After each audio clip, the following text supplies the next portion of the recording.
जय हिंद दोस्तों, आप सभी का स्वागत है आपके अपने YouTube चैनल दबंग क्लासेस पर। तो दोस्तों, आज हम पढ़ने वाले हैं मध्य प्रदेश पटवारी परीक्षा 2023 की तैयारी के लिए कंप्यूटर के महत्वपूर्ण प्रश्न जो कि आपके आने वाले एग्जाम में जरूर पूछे जाएंगे। और ये जितने भी क्वेश्चन है दोस्तों, आप लोगों के एमपी गवर्नमेंट के ग्रुप 2 सब ग्रुप 4 एग्जाम में पूछे गए हैं। और इस बार आप लोगों की जो पटवारी एग्जाम है वह ग्रुप 2 सब ग्रुप 4 के अंदर ही कंडक्ट कराई जा रही है। अलग से कोई भर्ती नहीं आई है, इसी एग्जाम के अंदर ही आप लोगों की पटवारी एग्जाम होने वाली, जिसके कारण आपके पटवारी एग्जाम का जो सिलेबस है बिल्कुल इसी की तरह हो गया है।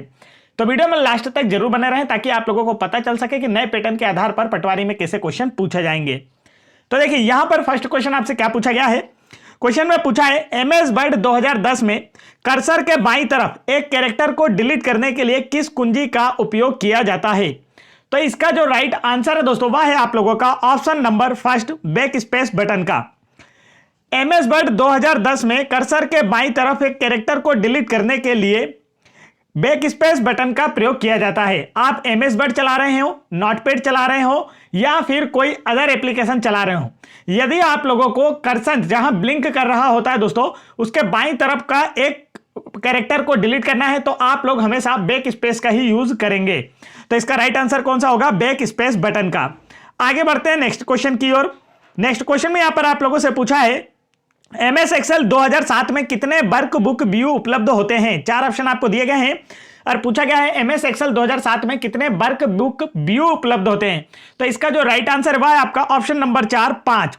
एमएस एक्सेल 2007 में 5 वर्क बुक व्यू उपलब्ध होते हैं। चलिए आगे बढ़ते हैं नेक्स्ट क्वेश्चन की ओर।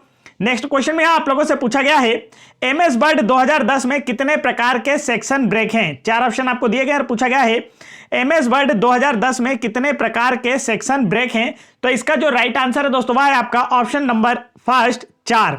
एमएस वर्ड 2010 में 4 प्रकार के सेक्शन ब्रेक होते हैं। आगे बढ़ते हैं नेक्स्ट क्वेश्चन की ओर। नेक्स्ट क्वेश्चन को यहां पर आप लोगों से पूछा गया दोस्तों MAN का फुल फॉर्म क्या होता है।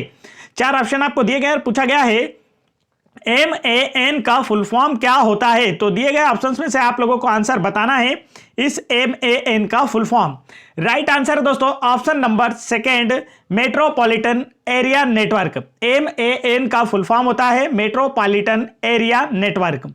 आगे बढ़ते हैं नेक्स्ट क्वेश्चन की ओर।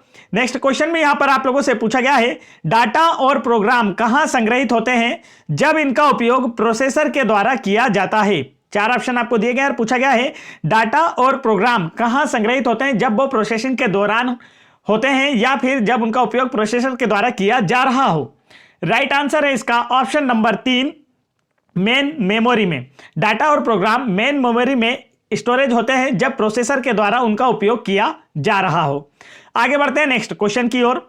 नेक्स्ट क्वेश्चन में यहां पर आप लोगों से पूछा गया है एमएस एक्सेल 2007 में चयनित सेल से एक चार्ट बनाने के लिए कीबोर्ड शॉर्टकट क्या है। चार ऑप्शन आपको दिए गए हैं और पूछा गया कौन सी शॉर्टकट की दबाई जाती है जिससे चयनित सेल से एक चार्ट बन जाए। तो इसका जो राइट आंसर है दोस्तों वह है आपका ऑप्शन नंबर सेकेंड, F11।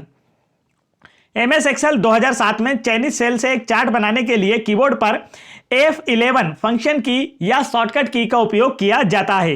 ये जो आपको F1, F2, F3 बटन दिखती है ना दोस्तों, आपसे एग्जाम में ये भी पूछा जाता है कि इन्हें क्या कहा जाता है। तो आपको याद रखना है इन्हें फंक्शन की कहा जाता है। F का मतलब क्या होता है, फंक्शन।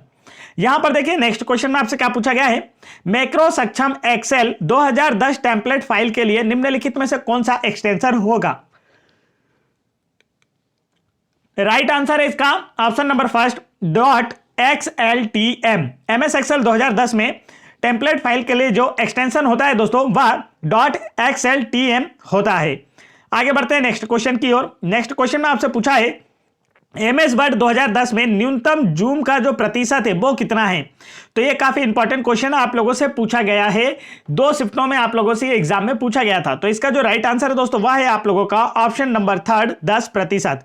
एमएस एक्सेल में जो जूम का मिनिमम प्रतिशत है वो कितना है। मिनिमम मतलब आप सबसे कम करके जूम को जूम आउट करके 10% किसी भी डाटा को आप जूम आउट करके देख सकते हैं एमएस एक्सेल 2010 में। नेक्स्ट क्वेश्चन देखिए यहां पर आप लोगों से क्या पूछा गया है। तो यहां पर क्वेश्चन में पूछा गया है निम्नलिखित में से कौन सा एमएस वर्ड का संस्करण नहीं है? 4 ऑप्शन आपको दिए गए और पूछा गया इनमें से कौन सा एक जो है एमएस वर्ड का एडिशन नहीं है या संस्करण नहीं है। तो इसका जो राइट आंसर है दोस्तों वो आप लोगों को बताना है दिए गए 4 ऑप्शंस में से। करेक्ट आंसर इसका जो है वो ऑप्शन नंबर 4 एमएस वर्ड 1900 यहां पर जो दिख रहा है ना दोस्तों, या इसका एक फंक्शन या एक प्रकार का इसका संस्करण नहीं है या एडिशन नहीं है। यहां पर एमएस वर्ड 2010, 2016 और 2007 सभी आपने चलाया होगा यदि आप कंप्यूटर यूज करते हैं तो। इसके अतिरिक्त यहां पर जो एमएस वर्ड 1900 दिया ऐसा कोई भी इसका एडिशन या संस्करण उपलब्ध मार्केट में नहीं है। नेक्स्ट क्वेश्चन देखते हैं, यहां पर आप लोगों से क्या पूछा गया है। एमएस वर्ड 2010 में एक्शन कंट्रोल प्लस ओ का उपयोग किस कार्य के लिए किया जाता है? 4 ऑप्शन आपको दिए गए और पूछा गया है कंट्रोल प्लस ओ कीज का उपयोग किस लिए किया जाता है? तो इसका जो राइट आंसर है दोस्तों वह है आप लोगों का ऑप्शन नंबर फर्स्ट, ओपन करने के लिए। एमएस वर्ड 2007 में किसी फाइल को यदि आप शॉर्टकट तरीके से ओपन करना चाहते हैं तो आप कंट्रोल प्लस ओ दबाएंगे और आप लोगों के लिए ओपन का जो विंडो होता है वो खुलकर आ जाता है। आगे बढ़ते हैं नेक्स्ट क्वेश्चन की ओर। नेक्स्ट क्वेश्चन देखिए यहां पर आपसे क्या पूछा गया है। आपसे पूछा गया है एमएस एक्सेल 2010 में गो टू डायलॉग बॉक्स किस शॉर्टकट की के द्वारा आता है? 4 ऑप्शन आपको दिए गए और पूछा गया है एमएस एक्सेल 2010 में गो टू डायलॉग बॉक्स जो है किस शॉर्टकट कुंजी के तहत आता है? तो इसका जो राइट आंसर है option number second, control plus G दबाने पर गो टू डायलॉग बॉक्स खुलकर आता है एमएस एक्सेल 2010 में। आगे बढ़ते हैं नेक्स्ट क्वेश्चन की ओर। नेक्स्ट क्वेश्चन में आपसे पूछा गया है एमएस एक्सेल 2010 में अंतिम कमांड को रिवर्स करने या आपके द्वारा टाइप की गई अंतिम एंट्री को हटाने के लिए किस शॉर्टकट कुंजी का उपयोग किया जाता है? तो इसका राइट आंसर है option number first, control plus Y का उपयोग किया जाता है। एमएस एक्सेल 2010 में अंतिम कमांड को रिवर्स करने या फिर आपके द्वारा टाइप की गई अंतिम एंट्री को हटाने के लिए शॉर्टकट की कंट्रोल प्लस वाई का यूज किया जाता है। आगे बढ़ते हैं दोस्तों यहां पर नेक्स्ट क्वेश्चन की ओर। नेक्स्ट क्वेश्चन देखिए यहां पर आप लोगों से क्या पूछा गया है। एक मिनट, यहां पर देखिए क्वेश्चन में आपसे क्या पूछा गया था। अंतिम कमांड को रिवर्स करने या आपके द्वारा टाइप की गई एंट्री को हटाने के लिए कंट्रोल प्लस जेड का यूज किया जाता है दोस्तों। किसका? अंडू फॉर्म के लिए कंट्रोल प्लस जेड का उपयोग किया जाता है। इसका राइट आंसर क्या होने वाला है?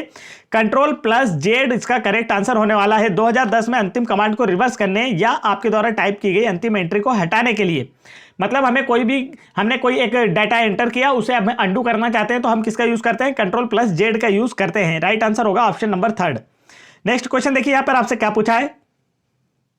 नेक्स्ट क्वेश्चन में पूछा है एमएस वर्ड 2007 में विंडो ऑर्फिन नियंत्रण का कार्य क्या है? तो इसका जो राइट आंसर है दोस्तों वह है आपका ऑप्शन नंबर फर्स्ट, यह आपको पैराग्राफ एक साथ रखने की अनुमति देता है। एमएस वर्ड 2007 में विंडो ऑर्फिन का जो उपयोग है दोस्तों ये किसमें होता है? यह हमें किसी पैराग्राफ को एक साथ रखने की अनुमति देता है। तो दोस्तों ये थे आज के हमारे टॉप 13 क्वेश्चन आप लोगों के एग्जाम के लिए, जो कि बेहद इंपॉर्टेंट आप लोगों के एग्जाम में ऑलरेडी पूछे गए हैं। तो यदि आप लोग दोस्तों एमपी पटवारी की तैयारी कर रहे हैं, साथ में यदि आप लोगों को एमपी जीके की 1250 प्लस एमसीक्यू की बेस्ट पीडीएफ फाइल डाउनलोड करना है, जिसमें हमने व्यापम द्वारा 2015 से लेकर 2022 तक एमपी जीके के जितने क्वेश्चन पूछे गए हैं उन सभी को शामिल किया है। साथ ही साथ एमपी जीके के टॉपिक वाइज जितने भी एमसीक्यू क्वेश्चन बन सकते थे उन सभी को हमने इस पीडीएफ में आपको प्रोवाइड कराया है, जिससे आपकी प्रिपरेशन बेहतर हो पाएगी। तो आप वीडियो के डिस्क्रिप्शन में दी गई लिंक पर क्लिक करके इस पीडीएफ को आसानी से डाउनलोड कर सकते हैं। तो वीडियो पसंद आया हो तो वीडियो को लाइक कीजिएगा, चैनल पर पहली बार आए तो चैनल को सब्सक्राइब करके बेल आइकन के बटन जरूर दबा लीजिएगा, ताकि ऐसे इंपॉर्टेंट एजुकेशनल वीडियो के नोटिफिकेशन आप तक आसानी से पहुंचते रहें। जय हिंद दोस्तों।